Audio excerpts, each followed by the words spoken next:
Whoa. I'm running short of words right now, but I cannot afford this because I have to speak. Thank you so much for all the love, for all the warmth. Thank you for accepting me. Thank you very much.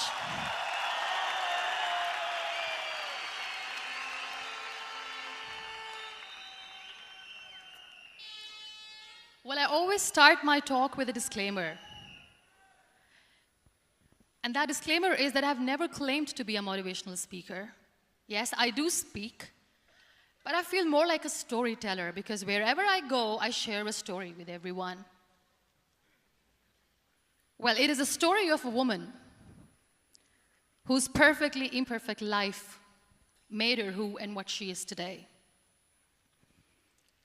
It's the story of a woman who, in pursuit of her dreams and aspirations, made other people realize that if you think that your life is hard and you're giving up on that because you think your life is unfair, think again. Because when you think that way, you are being unfair to your own self. It's the story of a woman who made people realize that sometimes problems are not too big. We are too small because we cannot handle them.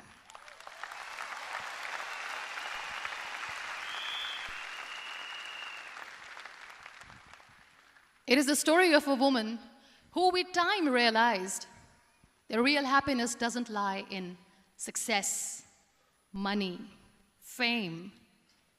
It lies within. Real happiness lies in gratitude. So I am here, and I'm going to share the story of that woman. That is my story. The story of gratitude.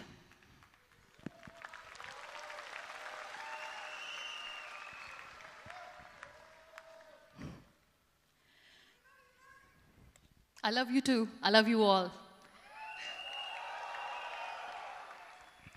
I believe in the power of words. Many people speak before they think. But I know the value of words. The words can make you, break you, they can heal your soul, they can damage you forever. So I always try to use the positive words in my life wherever I go. They call it adversity, I call it opportunity. They call it weakness, I call it strength. They call me disabled, I call myself differently abled. They see my disability. They see my disability, I see my ability. There are some incidents that happen in your life, and those incidents are so strong that they change your DNA. Those incidents or accidents are so strong that they break you physically. They deform your body, but they transform your soul.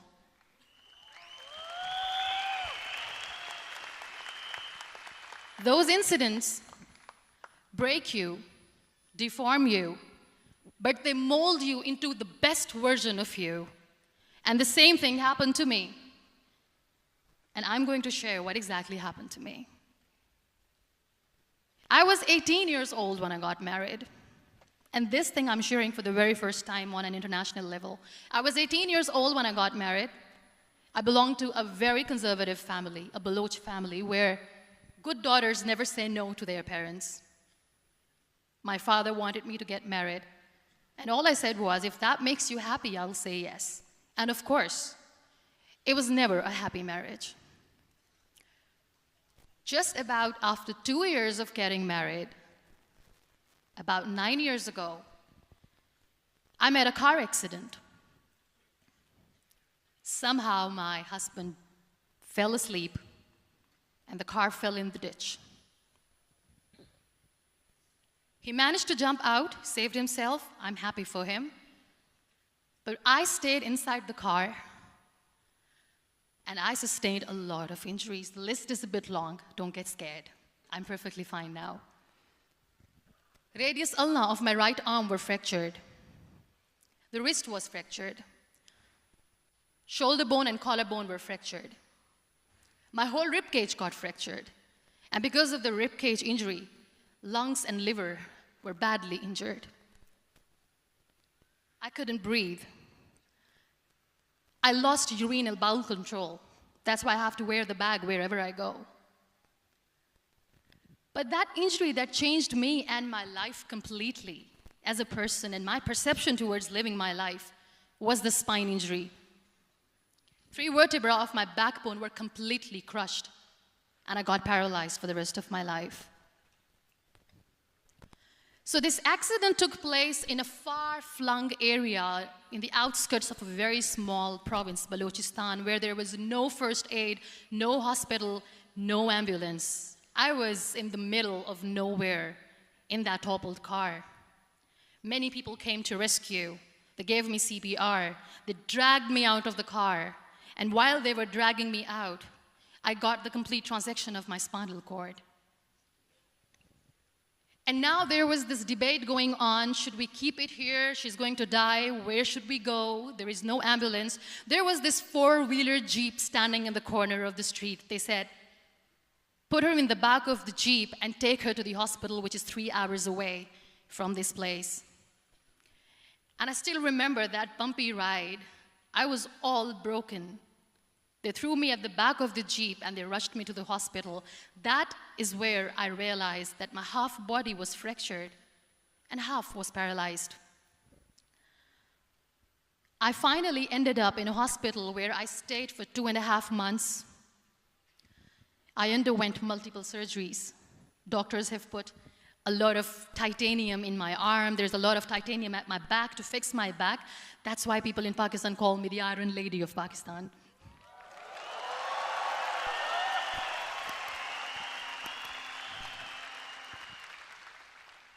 Sometimes I wonder how easy it is for me to describe all this all over again. And somebody has rightly said that when you share your story and it doesn't make you cry, that means you have healed.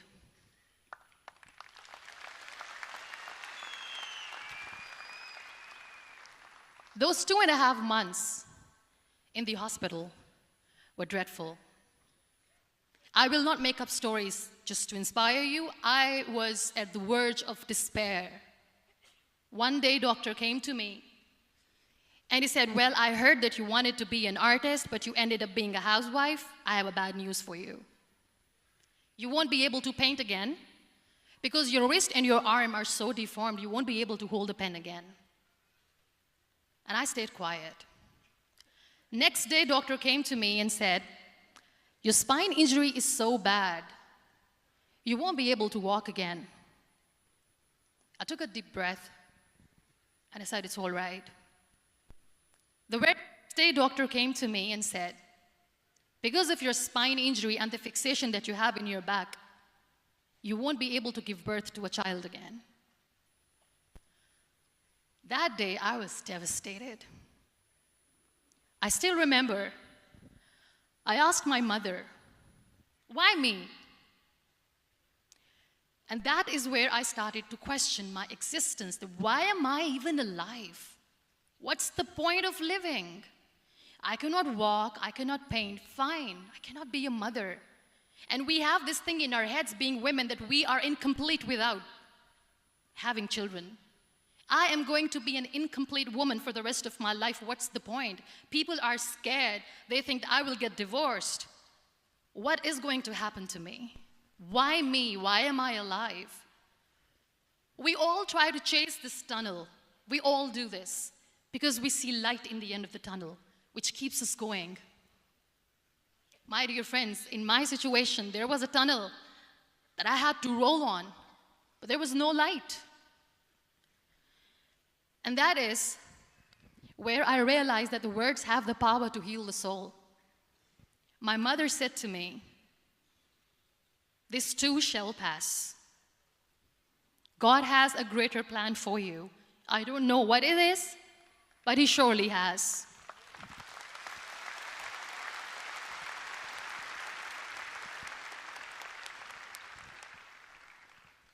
And in all that distress and grief, somehow or the other, those words were so magical that they kept me going. I was trying to put that smile on my face all the time, was hiding. It was so hard to hide the pain, which was there. But all I knew was that if I will give up, my mother and my brothers will give up too. I cannot see them crying with me. So what kept me going was, one day I asked my brothers, I know I have a deformed hand, but I'm tired of looking at these white walls in the hospital and wearing these white scrubs. I'm getting tired of this. I want to add more colors to my life. I want to do something. Bring me some colors. Bring me some small canvas. I want to paint. So the very first painting I made was on my deathbed, where I painted for the very first time. It was not just an art piece or just my passion. It was my therapy. What an amazing therapy it was. Without uttering a single word, I could paint my heart out. I could share my story. People used to come and say, what lovely painting, so much color. Nobody could see the grief in it. Only I could. So that's how I spent 2.5 months in my hospital, crying, never complaining or whining, but painting. And then I was discharged, and I went back home. And I went back home, and I realized that I have developed a lot of pressure ulcers on my back and on my hip bone. I was unable to sit.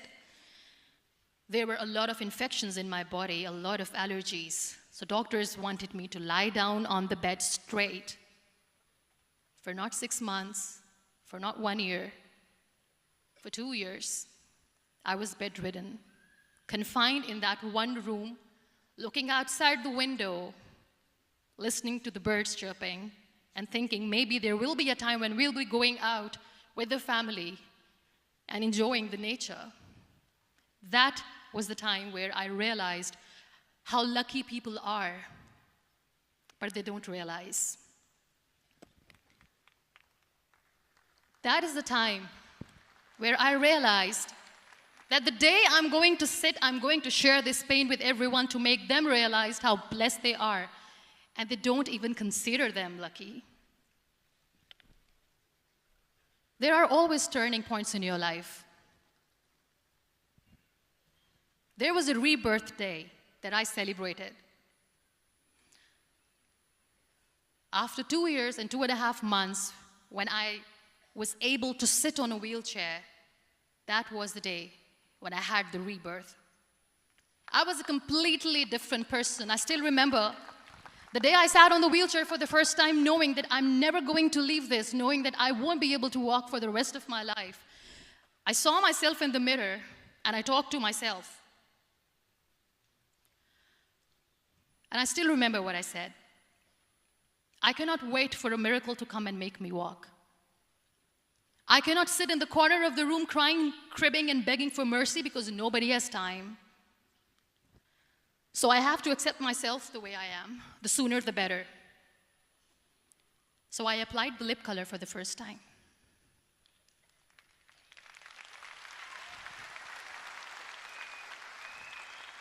And I erased it. And I cried. And I said, what am I doing? A person on a wheelchair should not do this. What will people say? Clean it up. Put it again. This time I put it for myself. Because I wanted to feel perfect from within.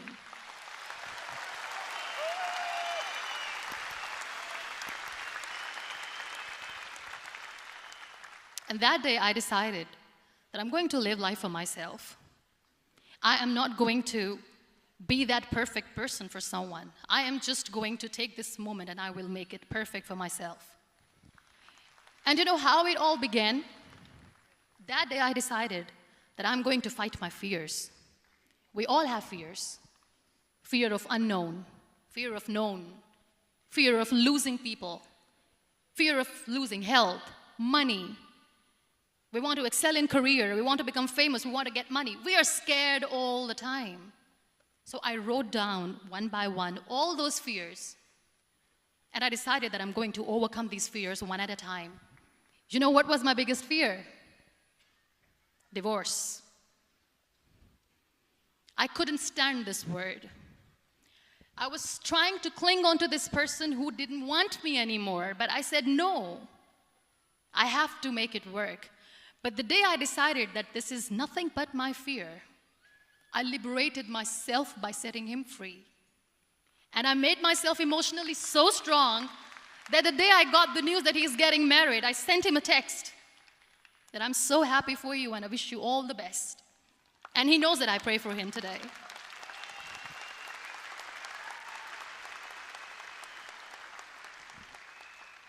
My biggest fear, number 2, was I won't be able to be a mother again. And that was quite devastating for me. But then I realized there are so many children in the world, all they want is acceptance. So there is no point of crying, just go and adopt one. And that's what I did.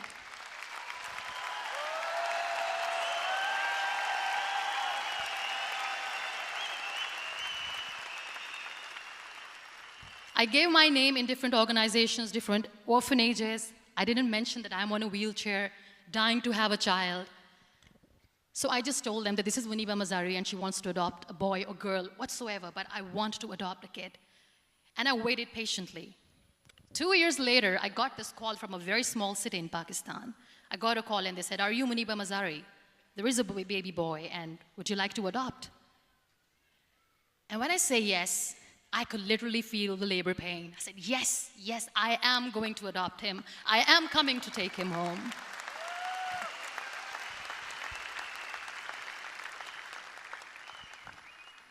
And when I reached there, the man was sitting and he was looking at me from head to toe.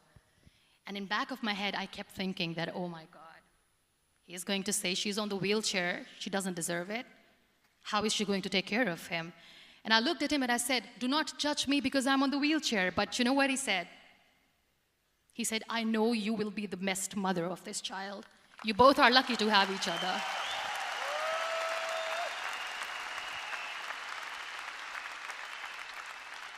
And that day, I was 2 days old, and today he's 6.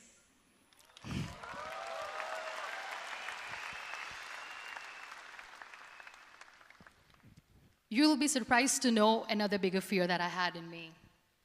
It was facing people. I used to hide myself from people. When I was on bed for 2 years, I used to keep the door closed. I used to pretend that I'm not going to meet anyone, tell them that I'm sleeping. You know why? Because I couldn't stand that sympathy that they had for me. They used to treat me like a patient. When I used to smile, they used to look at me and say that, "You're smiling, are you okay?" I was tired of this question being asked, "Are you sick?" Well, a lady yesterday at the airport asked me, "Are you sick?" And I said, "Well, besides the spinal cord injury, I'm fine, I guess."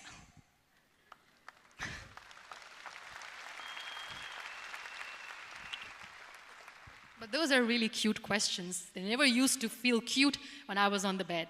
So I used to hide myself from people, knowing that, oh my God, I'm not going to see that sympathy in their eyes. It's all right. And today I'm here speaking to all these amazing people because I have overcome the fear.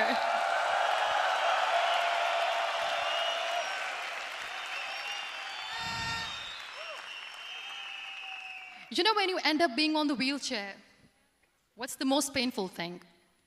That's another fear that people on the wheelchair or the people who are differently abled have in their hearts, but they never share. I'll share that with you. The lack of acceptance.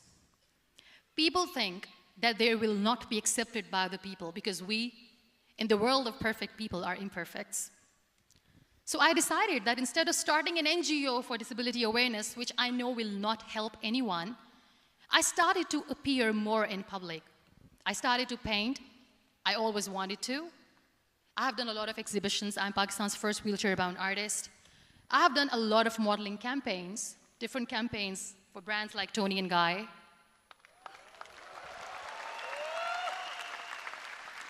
I have done some really funny, breaking the barriers kind of modeling.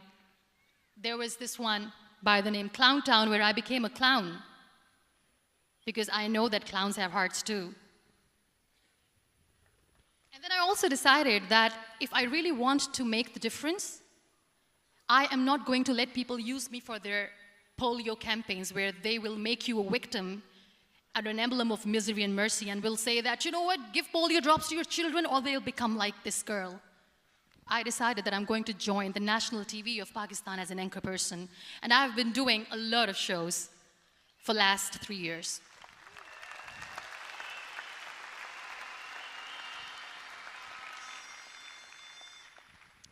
So when you accept yourself the way you are, the world recognizes you.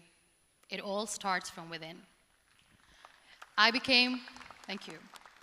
I became the National Goodwill Ambassador for UN Women Pakistan, and now I speak for the rights of women, children. We talk about inclusion, diversity, gender equality, which is a must.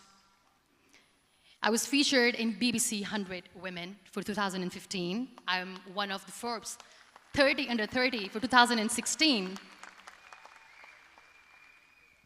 And it all didn't happen alone. You all are thriving in your careers. You have bigger dreams and aspirations in life. Always remember one thing. On the road to success, there is always we, not me. Do not think that you alone can achieve things. No. There is always another person who is standing behind you, maybe not coming on the forefront, but behind you, praying for you and supporting you. Never lose that person. Never.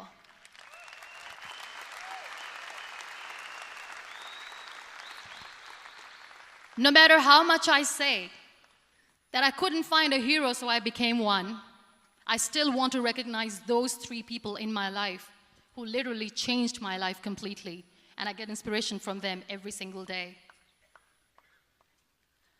Waleed Khan. Many people know about the terrorist attacks in Pakistan. We have lost many people. And I'm sharing this with a very heavy heart because we actually have lost a lot of people in this huge turmoil of terrorism. These people are barbarians. They do not see people. They're even worse than animals. They have killed people in mosques. They have killed people in churches, temples, even in schools. There was this terrorist attack in Army Public School, Peshawar, where these terrorists entered in an examination hall and they killed our children. And in that attack, that day, this beautiful boy, Waleed Khan, who was my hero, my real life hero, was the proctor who was taking care of the students, was keeping an eye on the students. Those barbarians shot him 3 times in the face, 5 times on his body, and he fell down. I was asked to give a talk in the school after a week of that terrorist attack. With a very heavy heart, I went there and I spoke. We sang a few national songs. I thought that maybe I've done my part, but deep inside, it was killing me. I could see children injured. I could see children sitting on the wheelchairs, looking at me, wondering, what next? What was our fault? Just because we were here to give examination, we have been shot.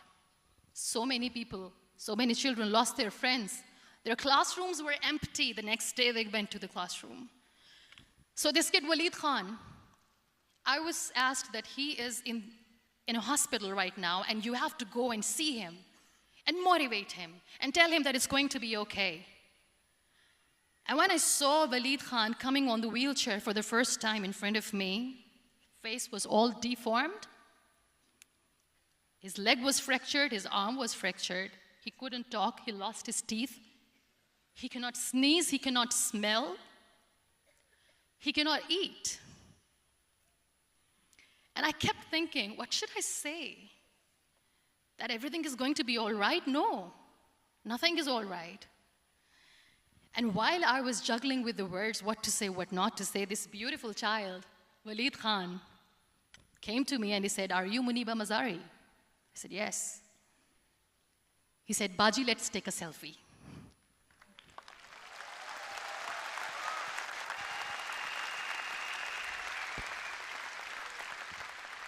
And with that beautiful, toothless smile of Waleed Khan, we took that beautiful selfie that I still have with me. I don't share that here because he was in a very bad shape that time. And that is where I realized that when I was thinking too much about his deformities, he's happy with himself. He doesn't even care. Because today he goes in the same school, and when somebody asks him that, what happened to your face, why so many scars, you know what he says? "These scars are my medals and I wear them with pride."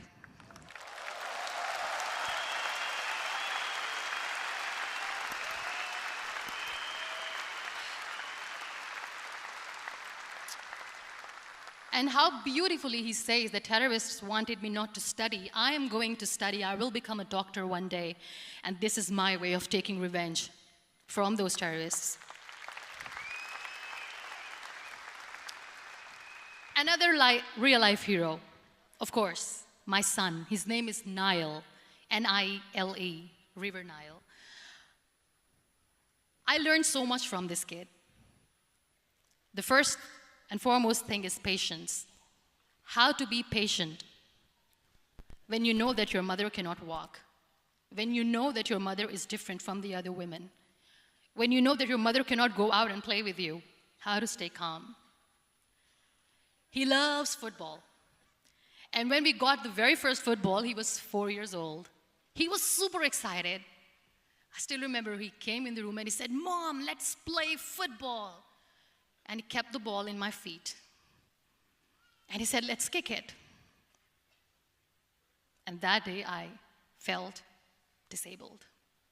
I said, "I cannot kick the ball." And I was down with the same face. He looked at me and he said, "Well, that's all right. Your legs are not working, but your hands do. Let's play catch the ball."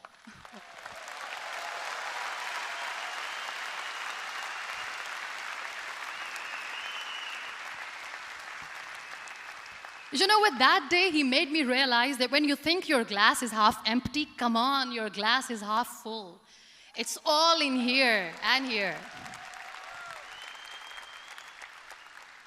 Last but not least, the woman who made me realize that heroes have no gender. The woman who believed in me even when I was completely at the verge of despair, where everybody left, she was there. And every time I looked at her, without saying anything, she used to look at me and said, "This too shall pass. God has a bigger plan. And one day you will say that, oh my God, that is why God has chosen me." She never cried in front of me. She has always said that there will be haters, there will be naysayers, there will be disbelievers, and then there will be you proving them wrong. My mother.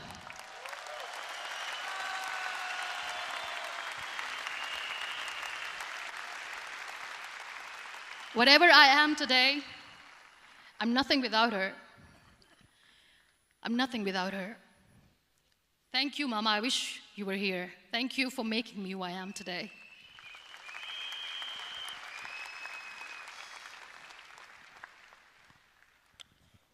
You know what? We human beings have a problem. Out of many problems, there is one more, and this is a self-created one. We always expect ease from life. We have this amazing fantasy about life. This is how things should work. This is my plan. It should go as per my plan. If that doesn't happen, we give up. So my dear friends, let me tell you one thing. I never wanted to be on the wheelchair. Never thought of being on the wheelchair. I was always aspiring to do bigger things, but had no idea that for that I have to pay the price to be where I am today. It's a very heavy price. This life is a test and a trial, and tests are trials are never supposed to be easy. So when you are expecting ease from life, and life gives you lemons, then you make the lemonade, and then do not blame life for that, because you were expecting ease from a trial. Trials make you a stronger, better person. Life is a trial, and with time you realize that.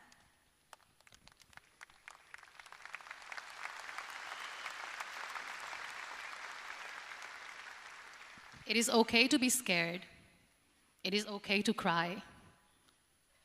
Everything is okay, but giving up should not be an option. They always say that failure is not an option. Failure should be an option, because when you fail, you get up, and then you fail, and then you get up, and that keeps you going. That's how humans are strong.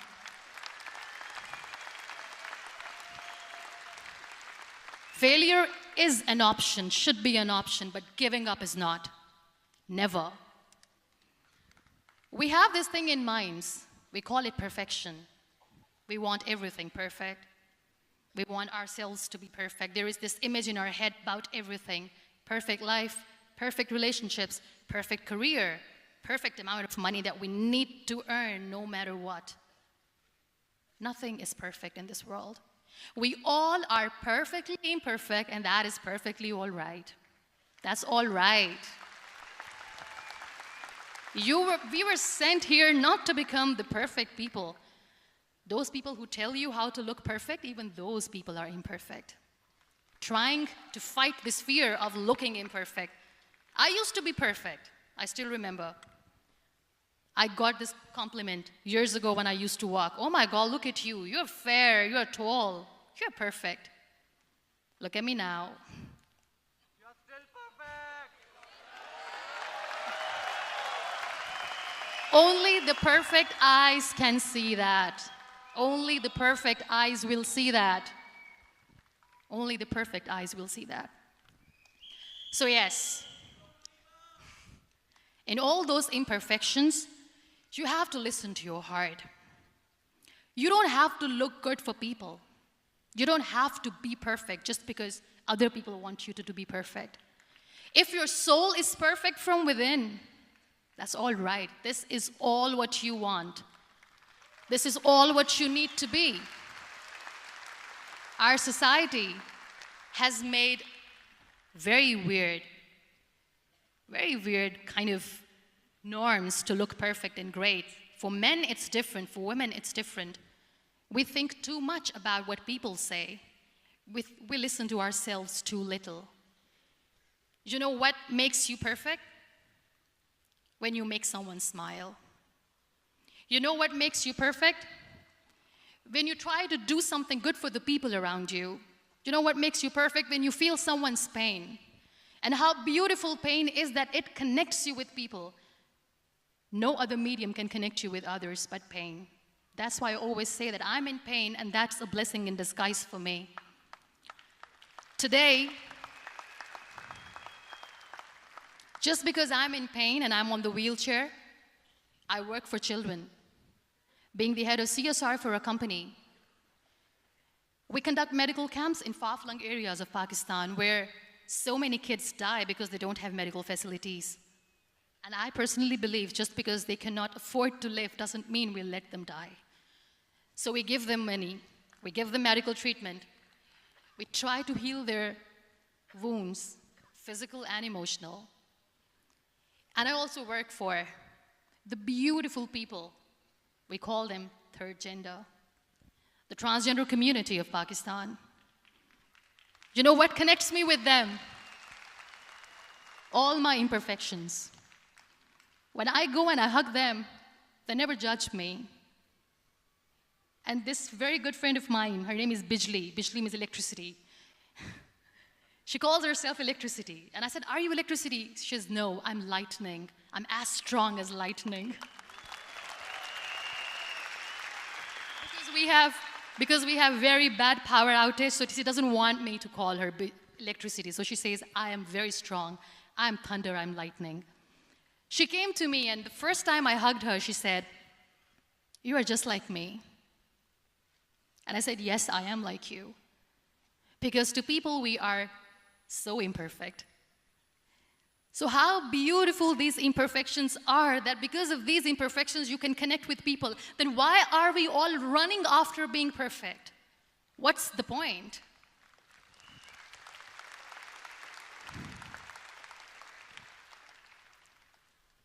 Every time I go in public, I always smile.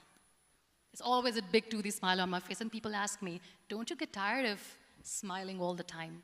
What's the secret? I always say one thing, that I have stopped worrying about the things that I have lost, the people that I have lost. Things and people who were meant to be with me are with me. And sometimes, somebody's absence makes you a better person. Cherish their absence. It's always a blessing in disguise. I always say that people are so lucky they don't even realize. You must be thinking, okay, you're lucky in what sense? Well, the breath that you just took was a blessing. Embrace it.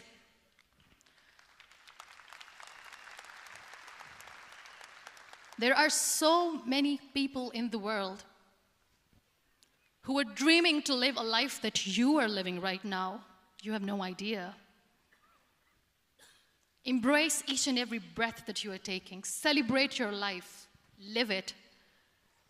Don't die before your death. We all die.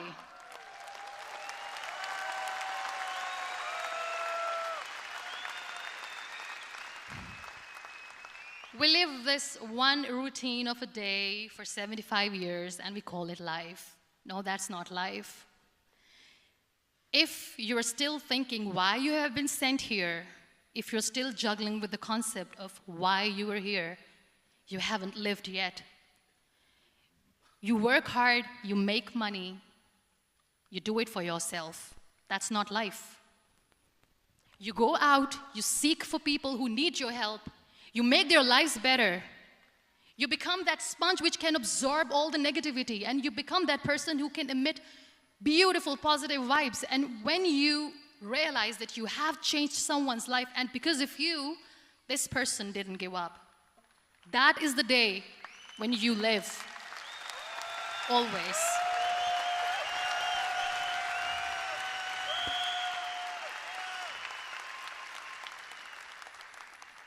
We were talking about gratitude, why I smile all the time. I cry all night when nobody sees me, because I'm a human and I have to keep the balance. And I smile all day because I know that if I will smile, I can make people smile. That keeps me going.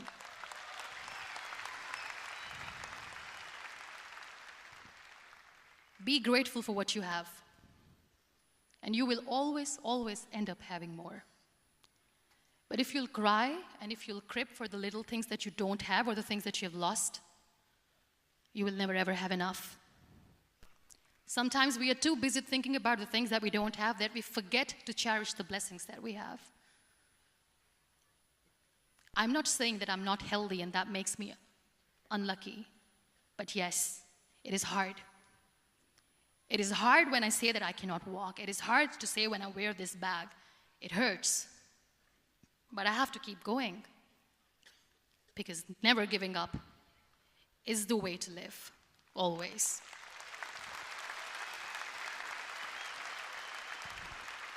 So I'll end my talk on a very short note. Live your life fully. Accept yourself the way you are. Be kind to yourself. Be kind to yourself. I'll repeat, be kind to yourself, and only then you can be kind to others. Love yourself and spread that love. Life will be hard. There will be turmoils, there will be trials, but that will only make you stronger. Never give up. The real happiness doesn't lie in money or success or fame. I have this all, I never wanted this. Real happiness lies in gratitude.